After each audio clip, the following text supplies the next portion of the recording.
কিছু কিছু inter pass করা যারা ক্রাফট ইনস্ট্রাক্টর পদে ঢুকে, যারা অ্যাসিস্ট্যান্ট ল্যাব অ্যাসিস্ট্যান্ট, তারা ইন্টার পাস করার পরে ল্যাব অ্যাসিস্ট্যান্ট পদে ঢোকার পর ঠিক আছে এখান থেকে মানলাম, কিন্তু ওদের কি করছে সরকার, ওরা আবার দাবি করছে, ওদের রায় হাইকোর্ট মেনে নিছে, ওরা আবার ক্রাফট ইনস্ট্রাক্টর অ্যাসিস্ট্যান্ট ল্যাব থেকে ল্যাব অ্যাসিস্ট্যান্ট থেকে জুনিয়র ইনস্ট্রাক্টর পদে পদোন্নীত হয়ে গেছে।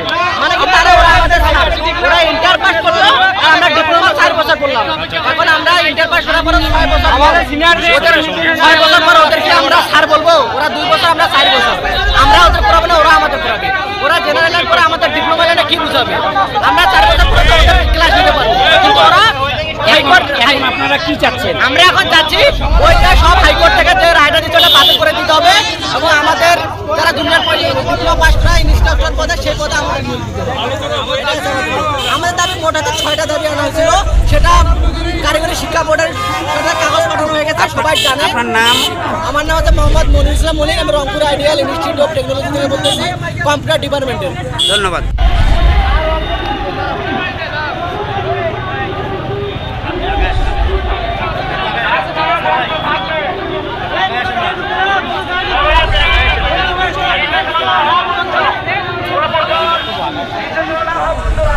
মূল দাবি হচ্ছে যে আমাদের অ্যাডমিনিস্ট্রেটর পদ্ধতিতে হাইকোর্ট থেকে রায় দিচ্ছে, আমরা এই রায়টা একবারেই মানি না।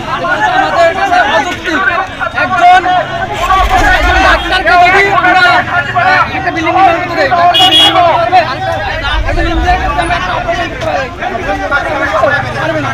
সেরকম হচ্ছে আমাদের যে ক্লাব ইনস্ট্রাক্টর তারা আমাদের এসএসসি তারা কেমনে আমাদের ডিপ্লোমা আমরা তার বিরুদ্ধে আমরা এই আন্দোলন তার কারণে আমাদের আসতে দাবি আছে। ভাইয়ের নাম?